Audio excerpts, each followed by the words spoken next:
What's going on, guys? Welcome back to Pure Evil MMA. I'm your host, as always, Evil Eddie. We got a very special guest with us joining us here today on Pure Evil MMA, all the way out from the West Coast, as a matter of fact. We got Justin West joining us, who has an upcoming fight for Lion Fight, one of my favorite Muay Thai promotions. He also is a champ in one of the other Muay Thai organizations.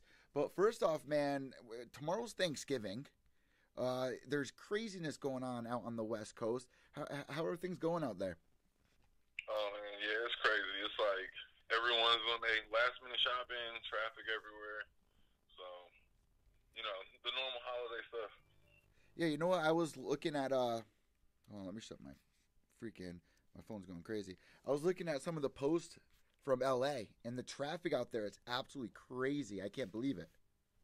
Man, I'm from LA, and I don't miss. That's the last thing I miss is the traffic. So what part of LA are you from? Did you grow up in like a rougher part? No, actually, like middle class area. I grew up near Westchester, which is sort of near like Playa del Rey, Marina del Rey. Okay, so that's Cool where area, man. Brandon Schaub's pretty much based out that area. Yeah. I think he's a little bit more north. I think he might be like towards a little closer to Hollywood. Yeah, I do. He's in LA. Yeah, it looks like it's a pretty area. I do a show with one of his old teammates back on The Ultimate Fighter Season 10 with James McSweeney, which he was a big kickboxer back in the day. He still does Muay Thai, so I've always been very interested in, all the big organizations, Lion Fight being one of my favorite ones. I've got to at least 10 Lion Fight events where I've got to cover. So how did this come into play for you, man? Because it's huge here in America for Muay Thai to be transitioning in and have a platform like CBS of all places is absolutely huge. So how did you land this deal with Lion Fight? This is your first fight under contract with them, right? Yeah, definitely. Absolutely, man. I'm super stoked for Lion Fight. It's been one of my favorite promotions to watch ever since I started even doing Muay Thai and kickboxing, along with obviously like Glory and Triumphant, which is I'm coming off my last fight. You're the champ under that organization, correct? I'm sorry, one more time? You're the champion under that organization now as well, correct? Northern California champion at 175 pounds. Yes, that's correct, man. So yeah, Al hit me up and was basically just like, I've heard a lot about you.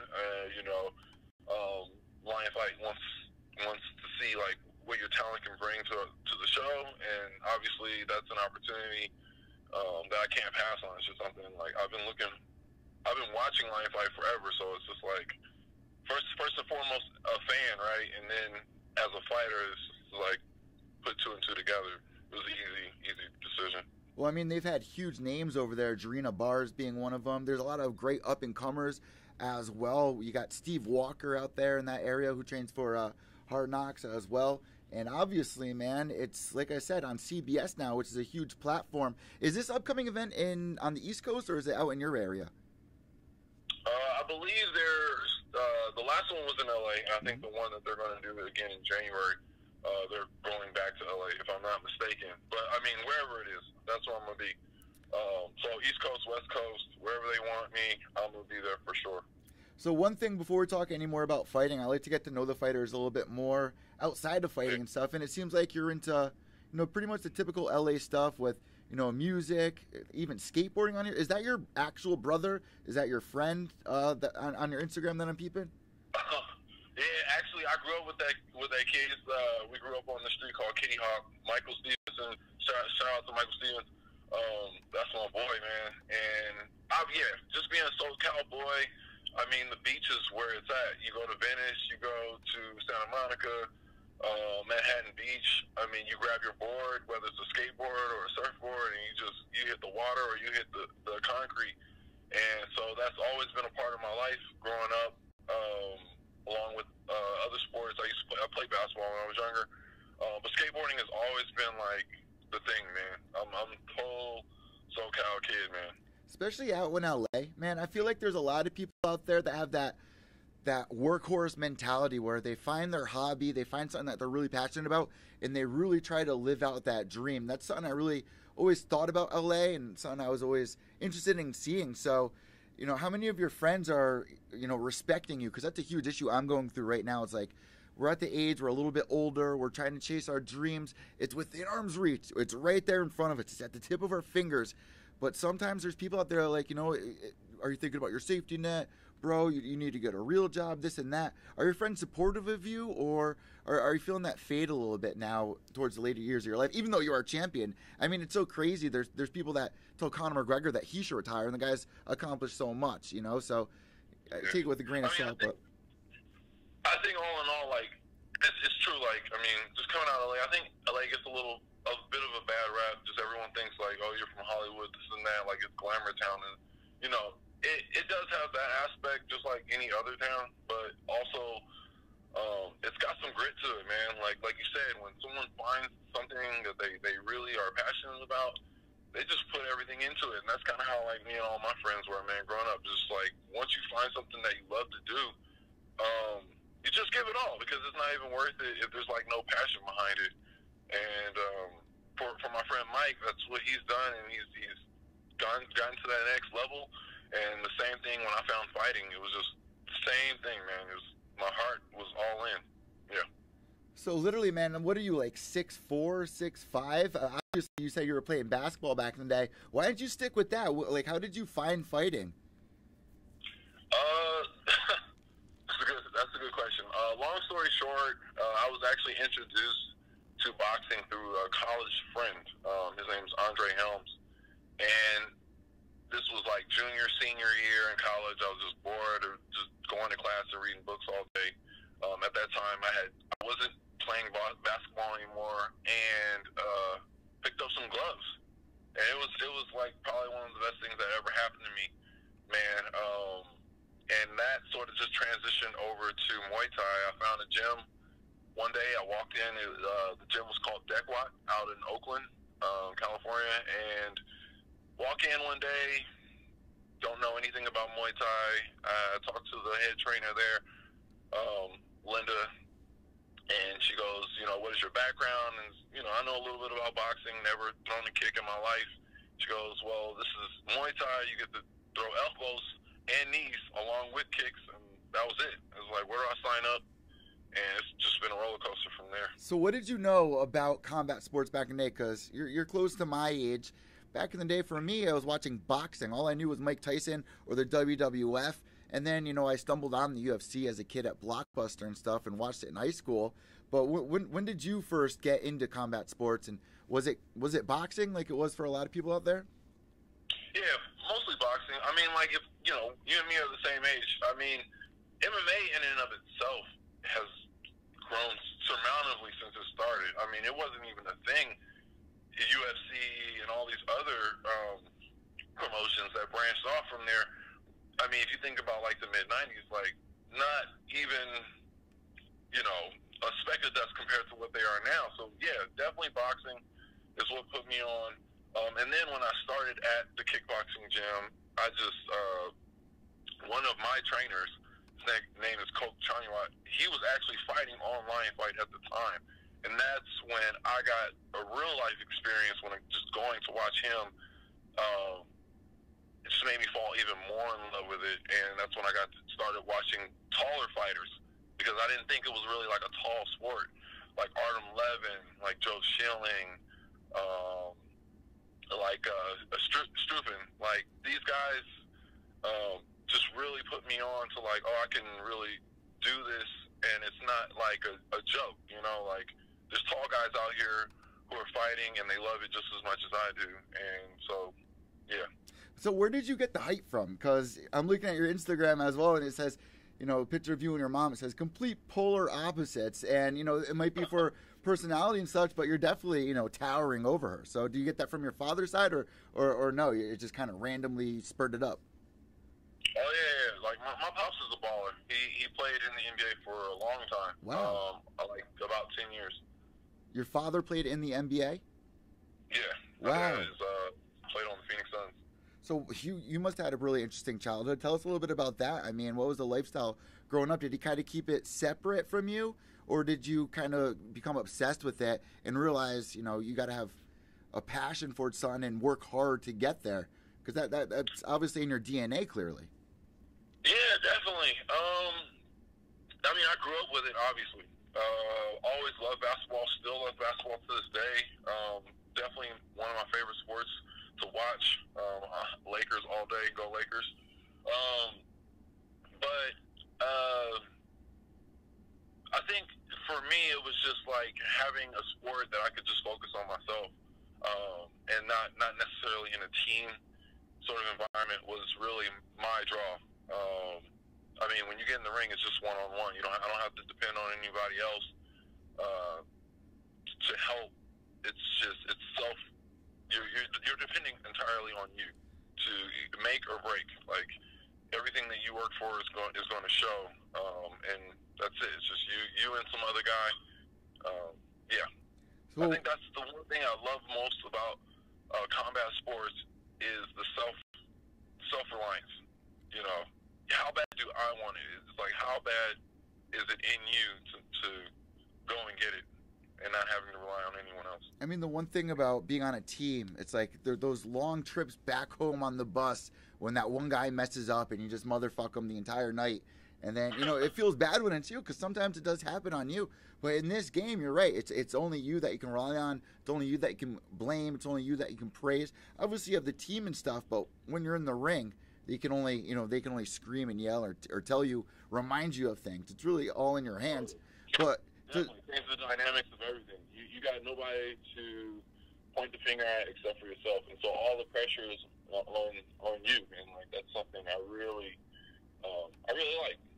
To circle back to your father, though, really quick, did it feel a little better for you being out of the shadow of, my father was in the NBA, I have to kind of follow that path? Did you feel like a breath of fresh air when you finally found something that you typically found and stumbled on yourself?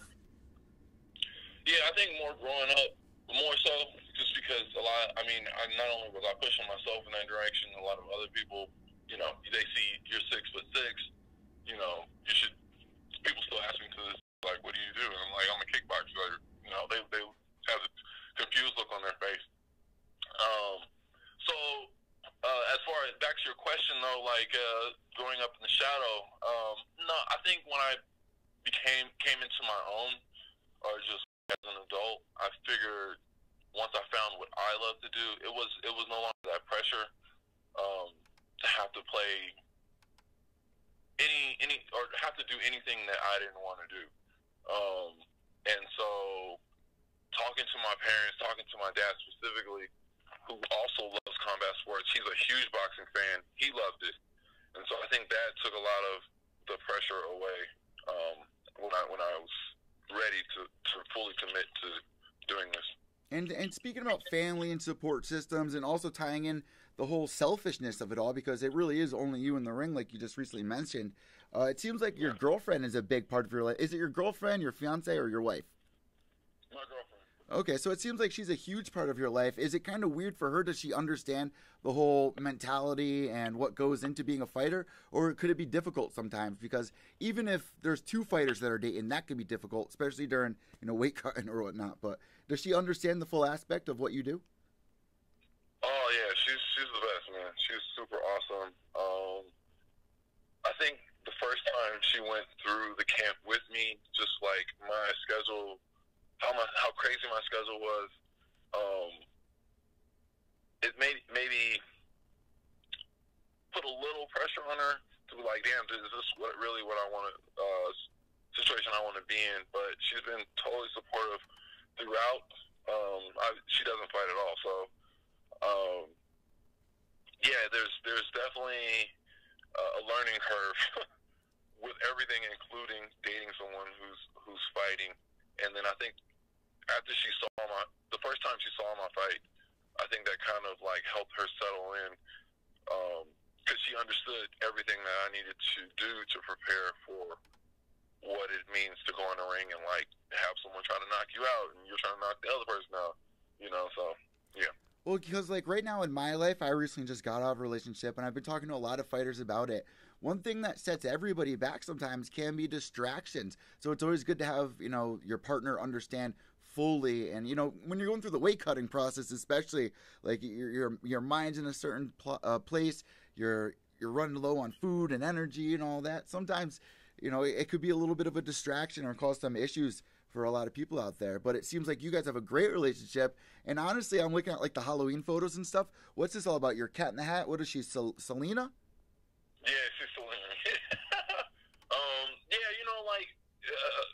exactly what you said, man. Like, you're tired, you're sore, you're hungry. Sometimes you might be a little dehydrated.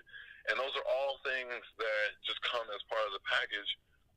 I think the number one thing that me and her have, which is really good, is communication. And when you don't have that, then there's not an understanding.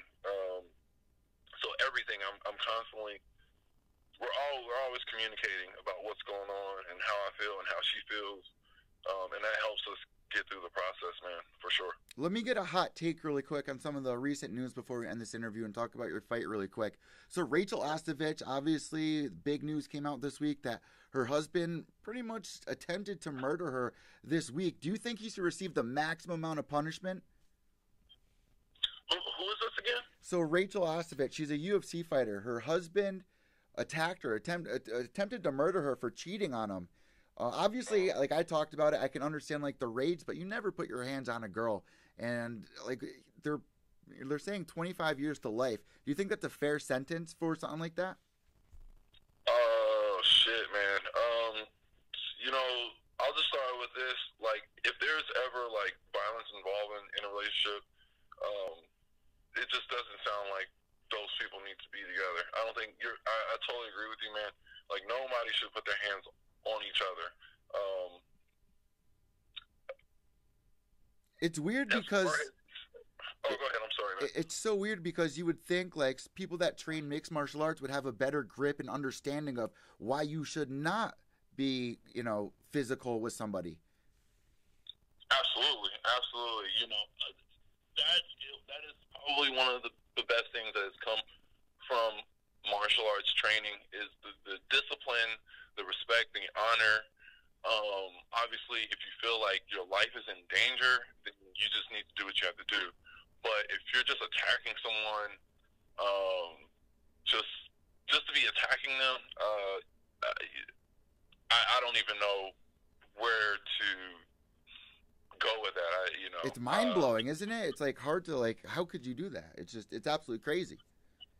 I can't even digest that. It's like, yeah, if you got to protect yourself, then that's all good. But other than that, like, just respect, man. I'm all about respect. Yeah, let's hope that situation settles down, that Rachel's okay and moves forward. But as we get back into our interview about your fight, man, it's coming up in January. I did check it out just now. It is out on the West Coast for everybody that wants to go check it out. Tickets are still available. I'm sure they can hit you up or they can go to lionfight.com. But what are you doing right now to get ready for this fight? Do you like to look into your opponents or do you leave that to your team? That's a question I ask every fighter because I find that really interesting. I've never actually done research, tried to go and look at my opponent. Me and my coach, coaches, I should say, Jason Joseph and Terry Monroe, we pretty much just stick to our game plan, which is work hard and try to get the best possible result or conditioning for me. Making sure I have the gas tank when I get in there, making sure I have the fundamentals when I get in there. So it's just a matter of just working really hard, staying in the gym, obviously. So I have strength and conditioning. I have my back. And then I have obviously sparring, and then we're going to like harder sparring deep as we get later into the camp. But yeah, not a lot of research going into the opponent.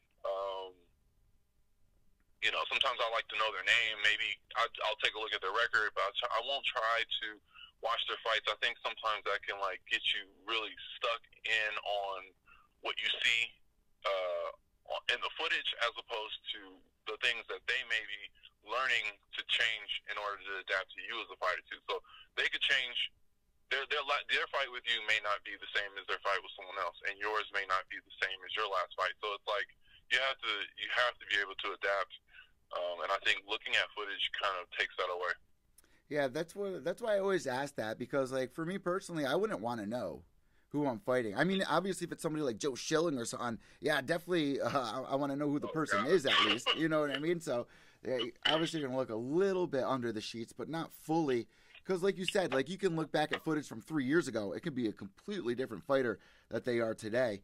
But my next question to you is: you're coming off a finish, man. Do you feel a little pressure? You're going to be at a new organization fighting for Lion Fight, clearly one of the biggest organizations, like we both settled on here, and you know the expectation's definitely there for finishes when people show up to these events.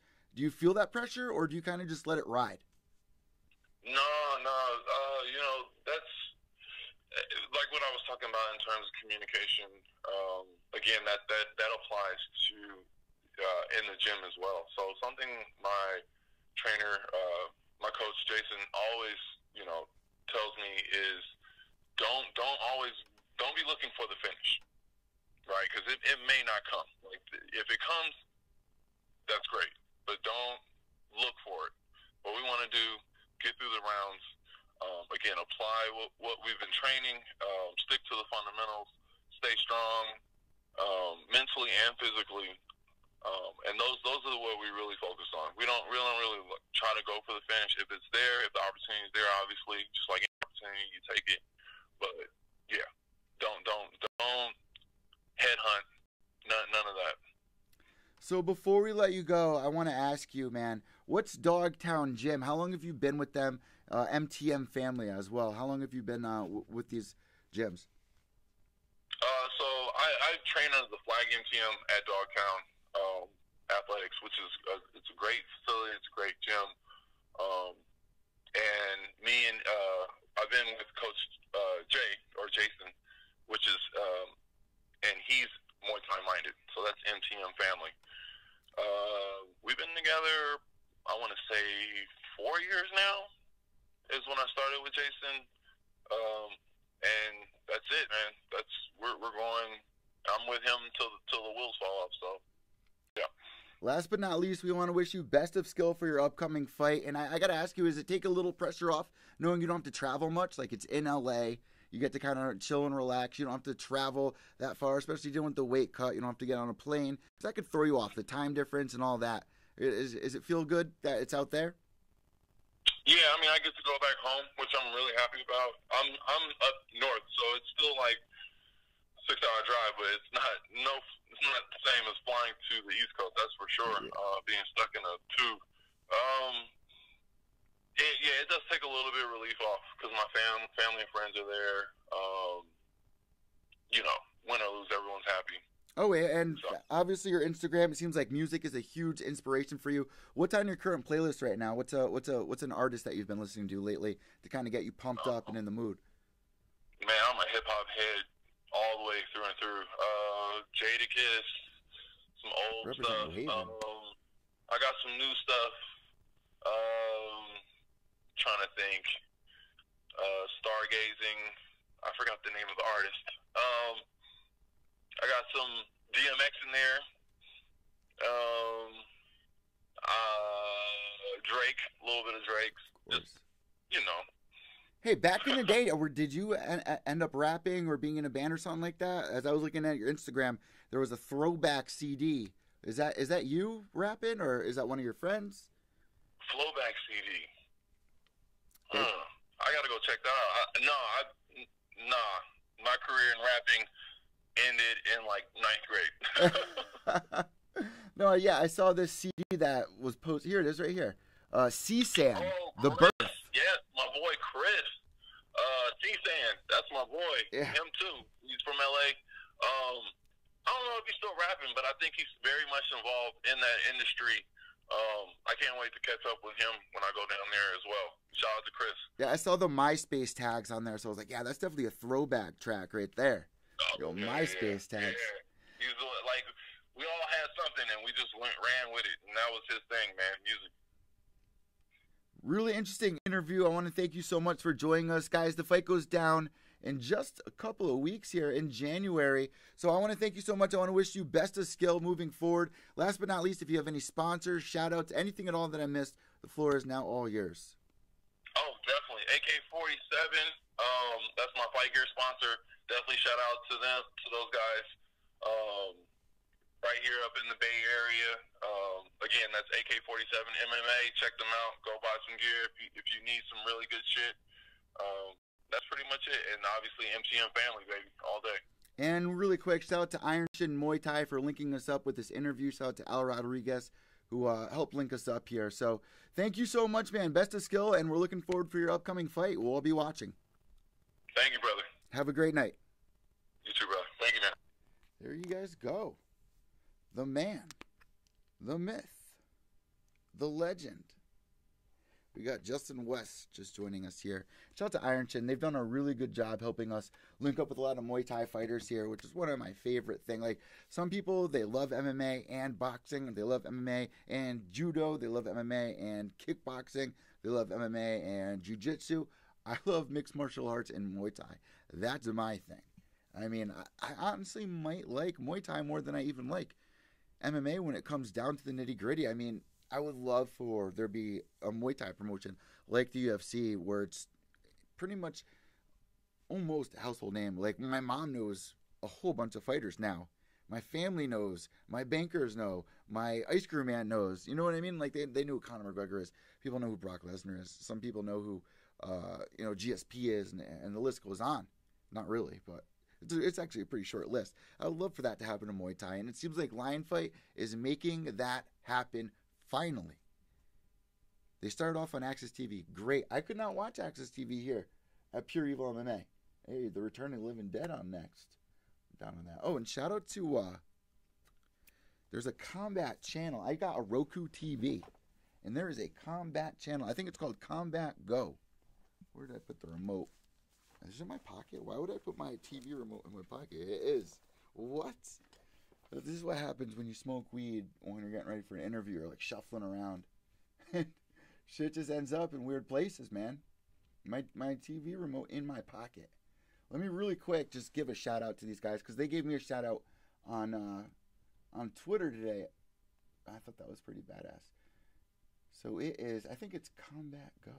What is this? Yes, Combat Go, live TV, 24/7 MMA fights, kickboxing, you name it. And then throwback movies, old Japanese movies like Drunken Master.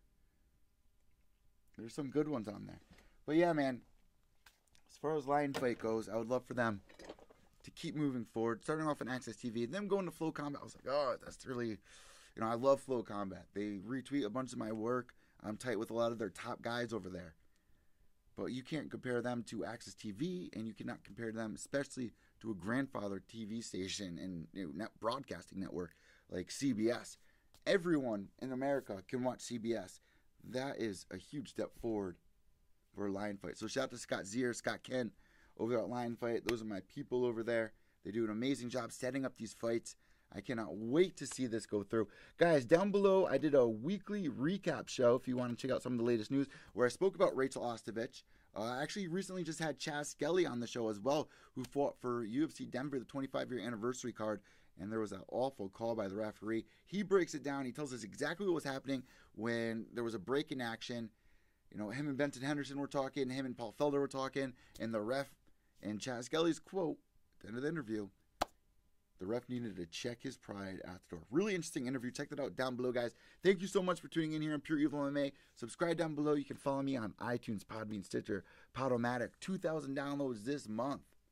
Killing it, guys. I appreciate that a lot. Give us a review on iTunes. Take a screenshot of it. Send it to me on Twitter at evil_echo. That's EVIL_ECCO. Or on Instagram at Pure Evil MMA _ or on Facebook at Pure Evil MMAS, and I will send you a Pure Evil MMA logo in the mail, right to you. That's all you got to do. Take a screenshot of a review. Rate us whatever you think we're worthy of. We're not worthy. We're not worthy. But guys, I'm Evil Eddie from Pure Evil MMA. White knuckles to the end. Behave yourselves.